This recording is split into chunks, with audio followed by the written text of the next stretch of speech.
Hello, hello, hello. Welcome to another thrilling episode of PROG Review. And this time it's another one of these. This is Marillion's Fugazi. It's the limited edition 3 CD Blu-ray set. The album remixed and live material and all sorts of goodies on the Blu-ray. I've done a review of Fugazi before, and people they took exception to it. But with this new issue, with this new edition, it's quite interesting. I feel vindicated in certain respects, but we'll get to that.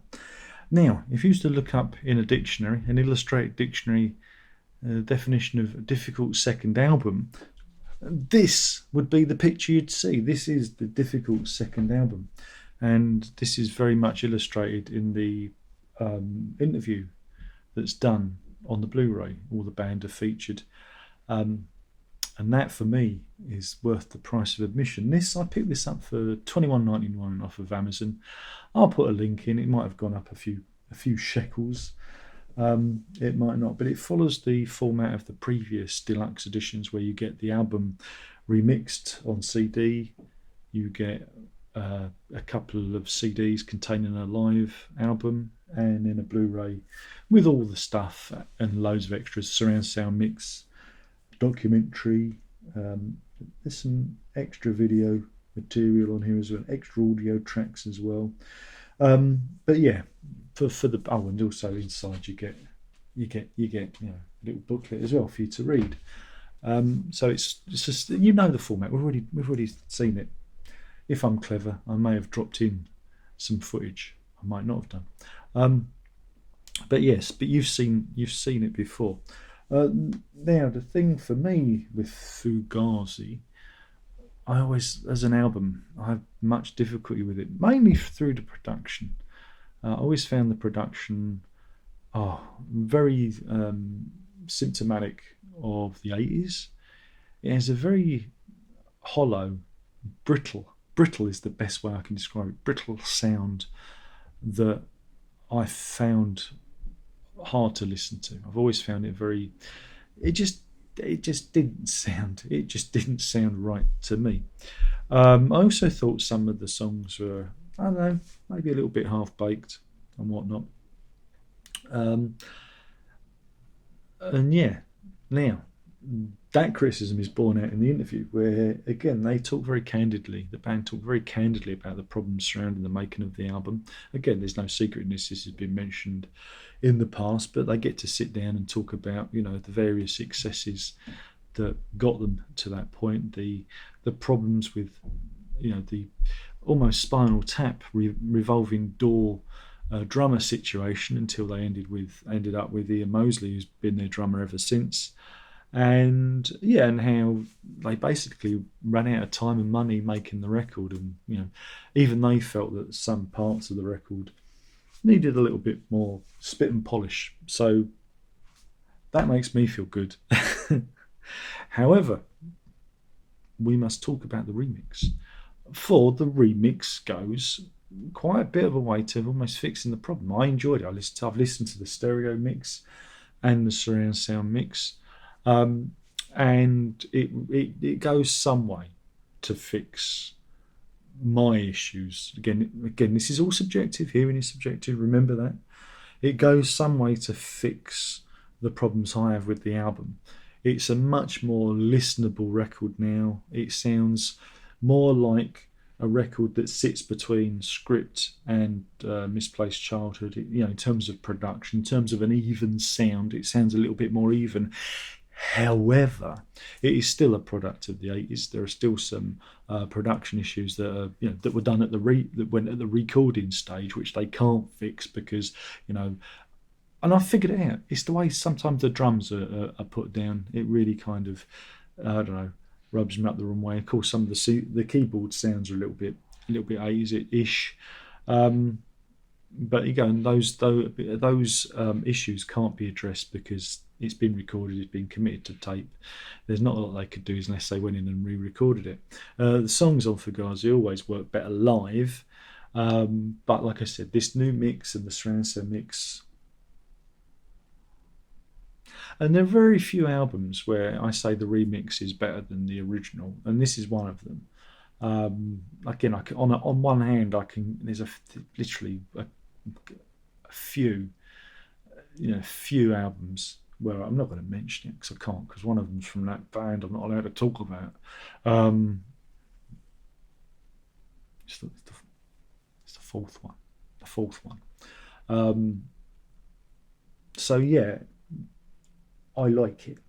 We also get a live gig. This is live at the Spectrum in Montreal, the 20th of June 1984, and that's again replicated on the Blu-ray. For me, it is an incredible concert. It's an incredible gig. I mean, I've heard a lot of Marillion live. This period, not so much so, unless you include the reel-to-reel album. But again, I'm not somebody that seeks out live material, but to hear them play live here. Now, it's either the copious amounts of cocaine that they were taking, as illustrated in the documentary, before the haters come rushing. Rushing, that's a good reference, because they supported Rush and cocaine rush. It's either the copious amounts of white stuff that they were imbibing, or it's Ian Mosley's influence, because he's playing for his life. Because again, he hasn't. I don't think at that point he'd been offered the gig permanently, and he was still, I guess, playing it as a session man. But the drumming is so tight and so on point that you feel him dragging along the rest of the band. And again, whereas the previous iteration with Mick Pointer's a little bit more slack, there's a sense of urgency and a sense of power on this. And again, if you compare it to there's also there's another there's a live concert from Swiss TV that's on, and that's not as punchy as the Montreal show. So yeah, that's really good. I really enjoy it. I thought, yeah, this is cool. They're like through the entire concert. So you got that. Then on the Blu-ray, you've got the documentary, which is really, really good. It's an hour and 12 minutes. Excellent. It's done in. They're not all together this time. It's intercut because of COVID. But they're all talking, and Fish is in good form. Very candid about the making of. They're all really candid about the making of the record, and that's really refreshing. The problems that they experienced towards it. Nick Talbot doesn't come out looking too well, but again, seems like he was enjoying himself as well. So, hey, that's what happens when you enjoy yourself when you're producing a record. This time they also did a story of the songs, track by track, which is 35 minutes. So I'm just looking. Sorry, very unprofessional. I should have held it up. That's 35 minutes long, and they go through again each track explaining the song in a bit more detail. And yeah, it's good. Again, it could have been included in the main documentary, but it's set apart. I don't have a problem with that. Like I say, you also get the video for Assassin, which is typically 80s, and they spent something like 70 grand on a video. I think the album cost 120 grand. That can't be right, surely. Where they crashed a car into a wall. And like I said, then there's this footage from Switzerland, which is good fun, 80s TV. And then you get a smattering of different versions: Cinderella Search, Assassin, Three Boats Down from the Candy, Punch and Judy demo, She Chameleon demo, Emerald Lies demo, and Incubus demo. I've got a feeling there's something missing. There might be something missing off of this, but I haven't done my homework, because you know what I'm like. I'm totally and wholly unprofessional. But compared to the let me have a look. No, I think it's the same actually.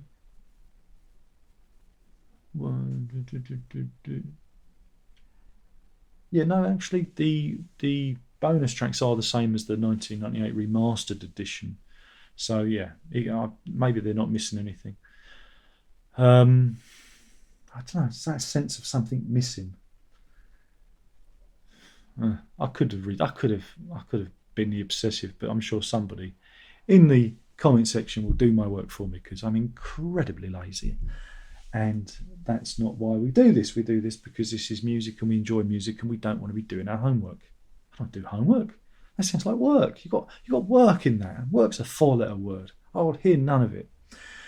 So for your $21.99, well, that's why I paid for it, I think you get a really good package. I think it's really good. Love the documentary. Again, the documentaries in these are, okay, they don't have the level of detail in the booklet that you get with the Jethro Tull things, but you do get a dedicated documentary. And some of them, like I said, this one goes on for, was it an hour and 12 minutes? But it's nearly an hour and 45 minutes, including the story of the songs.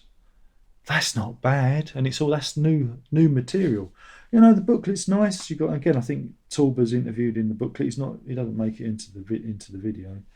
And it's, I just think it's a really good complete package for a very difficult album, and the mix makes it, for me.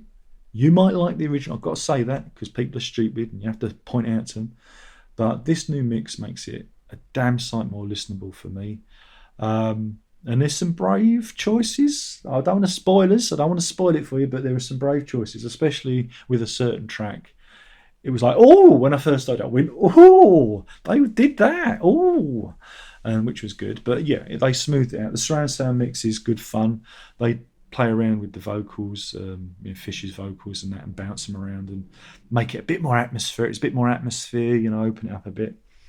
So yeah, and there's some bits that you might not have noticed before. So yeah, I think it's really, really, really good. One of the best ones, I think. One that it needed it, because again, some of these remixes, like I'm thinking of Afraid of Sunlight. Remix, again, a lot of the other albums, the remixes, but this actually needed it. This needed it. The script remix was a little bit, the surround sound mix was a bit pony, but this, primo, good one. I like it. Me like a lot. Thought it was really good, and I had an enjoyable afternoon, evening, going through it, and it was nice. Again, I listened to this a lot back in the day, back in 1988. When I was first getting into Marillion, and I gave this one a listen, and I know the songs really well because I had this and Reel to Reel, because I was working at Woolworths at the time, and using my Woolworths discount card, I bought all the Marillion albums because they were on offer on CD, and I picked them up, and I got a discount, and so I poured over those albums, and I became like a committed Marillion fan after years of resisting them because poor man's Genesis, and then Fish announced he was leaving, the bastard. So I thought, I ain't going to listen to them again. So yeah, it was like taking me back again. When you listen to these records, it really is it can sometimes be a little time travel capsule back to another time. So I liked it. I thought it was really good, and I thought, and I loved it. I thought the Montreal gig is just, they're on rocket fuel. And I don't know if it's because Ian Mosley's nervous and he wants to keep the job, and he's like, or they're all thinking, crikey, where's Pointer gone? Because they're trying to keep up for their lives. There is just a real dynamism to that live gig, which is I've never heard before from Marillion. Marillion fairly, but this is urgent. So yeah, well worth it. Recommended. Get it. 'Tis the best. The only thing is they put one of those, see that, smack bang there. So when I got the wrapper off, I put the sticker over it, because they ruin the artwork by putting a 15 certificate there when it's already there. You don't need to spoil the artwork. And there's one on the back as well. It's like, yeah. So yeah, I put the sticker over it. So there you go. But yeah, very good. We've only got 2 more left, and that is Season's End and Holidays in Eden.